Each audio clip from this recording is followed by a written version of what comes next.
Hello and welcome back. मैं आपका दोस्त चांद और आप देख रहे हैं टेक्निकल फार्मर। तो आज हम पोल्ट्री से रिलेटेड ऐसे 10 टिप्स आपको देंगे जो कि पोल्ट्री फार्म में आने वाले समय में आपके बहुत ही काम आने वाले हैं। एक भी टिप्स ऐसा नहीं होगा जो कि आपको पोल्ट्री फार्म की जो लाइफ होती है उसमें आपको काम में ना आए। ठीक है, तो आज इसी पर पूरी चर्चा करेंगे। तो हमारा टाइटल आपने देख ही लिया होगा, हर दिन महत्वपूर्ण है ठीक पहले दिन से। पहले दिन से क्यों कहा गया कि इनकी लाइफ में 30 से 45 दिन ओनली होते, तो हर एक दिन बहुत महत्वपूर्ण है। इन्हीं 10 टिप्स को पूरा बताएंगे। तो जो भी किसान भाई हमारे चैनल पर नए हैं या हमारे चैनल पर पुराने से जुड़े हैं, तो जो भी किसान भाई जो हमारे चैनल पर नए हैं, चैनल को सब्सक्राइब करें, बेल आइकन जरूर प्रेस कर दें जिससे आने वाली इसी तरह की वीडियो का नोटिफिकेशन आपको मिलता रहे। तो चलिए शुरू करते। शुरू करने से पहले एक बात और कहेंगे, अगर किसी पोल्ट्री फार्मर को अपनी बात लोगों तक पहुंचाना है या अपना एक्सपीरियंस को शेयर करना चाहता है, इनकी बहुत अच्छी बात है। तो अगर वो अपनी आवाज़ लोगों तक पहुंचाना चाहते हैं, लोगों को बताना चाहते हैं अपना एक्सपीरियंस, तो वो भी हमसे वीडियो रिकॉर्ड करवा सकते हैं। फ्री ऑफ कॉस्ट हम रिकॉर्ड करते हैं। हमारा व्हाट्सअप नंबर डिस्क्रिप्शन में है, वहाँ पर जाकर एक मैसेज छोड़िएगा। हम आपको डेट बता देंगे किस दिन हम आ रहे हैं और उसी दिन आपकी एक इंटरव्यू शूट कर लिया जाएगा। तो चलिए शुरू करते हैं। जो भी पोल्ट्री फार्मर नए हैं या अभी बिगिनर हैं, अभी उन्होंने शुरुआत की है, उनके लिए हर दिन महत्वपूर्ण है पोल्ट्री फार्म में ठीक पहले दिन से। क्योंकि इनकी 30 से 45 दिनों की जिंदगी, हद से हद 50 दिनों की जिंदगी लाइफ में आप अगर एक दिन बर्बाद कर लेंगे तो आप समझ सकते हैं कितना आपने लॉस कर दिया। क्योंकि इन्हें पर डे 50 ग्राम से 100 ग्राम, जैसे वो वजन उनका जैसे ही दिन गुजरते जाते हैं वैसे ही वो अपना वजन प्राप्त करते जाते हैं। तो अगर एक दिन बर्बाद हो जाएगा तो आप समझ सकते हैं उन्हें कितना लॉस कर दिया।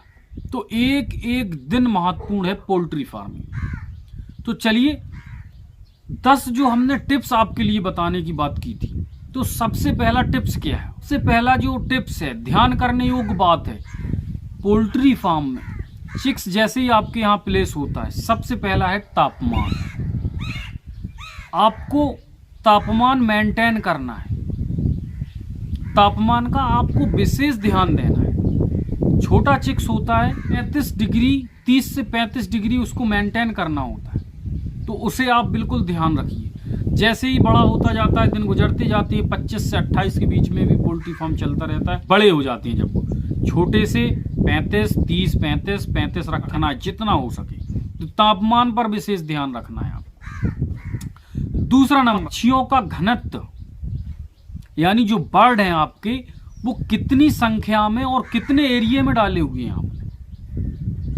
1.2 में डाले हुए हैं, 1.3 में डाले हुए हैं, कि 1 फुट में एक बर्ड आपने डाल दिया है, उसका एग्जैक्ट क्या प्रोसीजर है, कितने स्क्वायर फुट में एक बर्ड पलता है। क्योंकि जब आप सीख रहे होते हैं तो आपको सही पता नहीं होता है हर चीज। तो आपको करना क्या है कि अगर गर्मी है तो 1.3, 1.4, 1.5 तक, यानी 1.5 फुट तक आप जा सकते हैं। 1.25 फुट से 1.5 फुट, यानी कि 1.5 स्क्वायर फुट में एक बर्ड पलता है। तो आपको अगर 1000 बर्ड है तो 1500 स्क्वायर फुट से लेकर 1200 स्क्वायर फुट तक आप पाल सकते हैं। इससे कम आपको नहीं करना है। अगर आप घनत्व तो ज्यादा कर देंगे बर्ड का तो वेट गेन कम करेंगे, बीमारियां आने लगेंगी, लीटर गीला होने लगेगा। तो ये आपको विशेष ध्यान देना है। तीसरे नंबर, जल गुणवत्ता, पानी का पीएच लेवल। पानी का पीएच लेवल जरूर नाप लें एक बार। अगर आपके यहाँ कोई समस्या ज्यादा आ रही है या आप शुरुआत कर रहे हैं तो पहले आप पानी का पीएच लेवल नाप लें, उसके बाद ही स्टार्ट करें। चौथा नंबर है वेंटिलेशन, हवादार फार्म कैसा बनाएंगे जो हवादार रहे। तो हवादार के लिए आपको चारों तरफ जाली लगाना है। ऊंचाई कम से कम 11 फुट रखना है। साइड की आपको 6 से 8 फुट रखना है। 8 फुट से ज़्यादा ना करें, 6 से कम ना करें। और पूरब और पश्चिम की दिशा में आपको फार्म बनाना है, जिससे कि जो पूरब से हवा चलती है पश्चिम की ओर तक आपको लगती रहे, या पश्चिम से हवा चल रही है तो पूरब तक चली जाए। तो आपको, और चौड़ाई जो फार्म की होती है, लंबाई आप कितनी भी रख सकते हैं, चौड़ाई जो फार्म की होती है वो 26 से 28 फुट से ज़्यादा नहीं होना है। 24 कर सकते हैं, 22 कर सकते हैं, 28 से ऊपर नहीं जाना है। और पांचवा नंबर, व ड्रिंकर्स की क्वांटिटी कितनी है। 100 बर्ड पे आप कितने फीडर लगा रहे हैं? कम से कम आपको 2 फीडर लगाना पड़ेंगे 100 बर्ड पे। 1000 बर्ड पे 20 फीडर, ज़्यादा से ज़्यादा आप 30 तक ले जा सकते हैं, कोई दिक्कत नहीं होगी। 25 से 30 आराम से कर सकते हैं।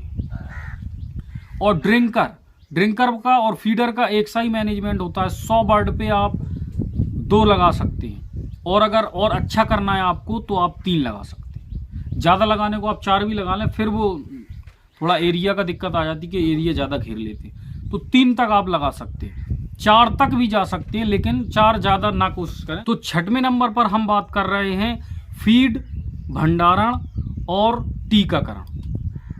तो फीड भंडारण का मतलब क्या है? फीड आप कैसी जगह पर रख रहे हैं और टीकाकरण कौन कौन सा कर रहे हैं। तो फीड रखने का सबसे बढ़िया तरीका है, एक फीड रूम अलग बनाएं आप, और सीण मुक्त रखें, जिससे कि फंगस वगैरह ना लगे, ठीक है। और दूसरा नंबर जो टीकाकरण है, तो अपने यहाँ 3 टीके लगते हैं, एक गंबोरो, रानीखेत, लसोटा। ये तीनों टीकों का प्रबंधन आप करके चलें। 7वें नंबर पर आता है लीटर प्रबंधन।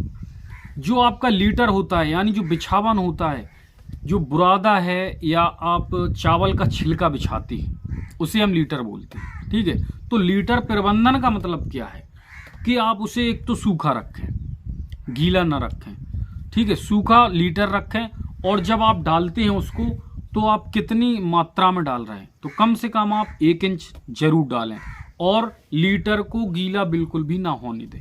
अमोनिया गैस जब बनती है तो आपके बर्ड जरूर किसी न किसी बीमारी से ग्रसित हो जाए, ठीक है। बर्ड मर जाते हैं, उनका निपटान कैसे करते हैं आप, कहाँ फेंकते हैं? आप अगर फार्म के बगल से ही फेंक देंगे तो आपका जो वायरल की आप दवा छिड़क रहे हैं और कोई भी इंतजाम कर रहे हैं, तो बात वही रहेगी, हवा से फिर वो बैक्टीरिया आ जाएंगे और वो फिर से आपके बीमार हो जाएंगे। तो उनको करना क्या है, आपको कोशिश ये करें कि अपने फार्म से 100 मीटर से दूर फेंकें, या फिर उनको खोद के गड़वा दें अगर आपके किसी तरह का कोई मॉर्टेलिटी होती है। तो पर आती है आपकी साफ सफाई।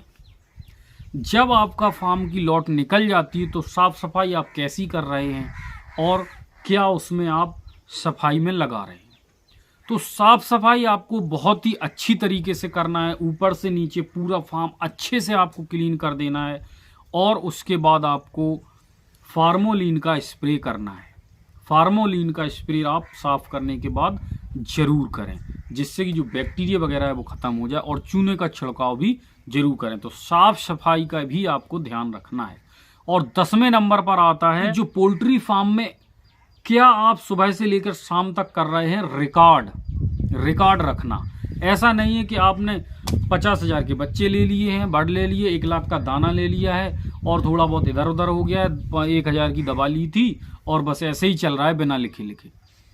रिकॉर्ड होना बहुत जरूरी है, हर चीज का रिकॉर्ड। कभी कभी अपन को पीछे तक के पन्ने लौटने का भी समय आता है पोल्ट्री फार्म में।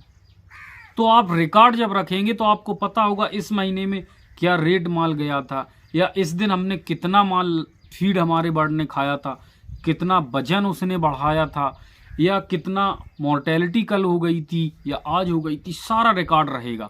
और कौन से माह में कैसा रेट गया था, पिछली साल का या तीसरी साल का, या अब कौन सा रेट जाएगा, सबसे कम कब बिका था, यानी सारे रिकॉर्ड एक आप रखेंगे तो आपको पता रहेगा कि हमें आगे की स्ट्रेटजी क्या बनाना है। सावन में क्या रेट पर साल चला था, आज क्या रेट चलना है। अगर आपको पिछली बार का याद नहीं रहा, मान के चलिए आप भूल गए, तब आपको पता ही नहीं है कि इस बार हमें डालना है बर्ड के नहीं डालना है। तो इस तरह से आपका रिकॉर्ड रखना भी बहुत जरूरी। तो ये थी 10 चीजें। 10 चीजों को नंबर एक बार फिर से हम रिपीट कर देते हैं। तापमान, पक्षियों का घनत्व, जल गुणवत्ता, हवादार वेंटिलेशन, फीडर्स व ड्रिंकर की संख्या, आहार का भंडारण व टीकाकरण, लीटर प्रबंधन, मृत पक्षियों का निपटान यानी मरे हुए पक्षियों को कैसे निपटाएं, साफ सफाई, रिकॉर्ड रखना।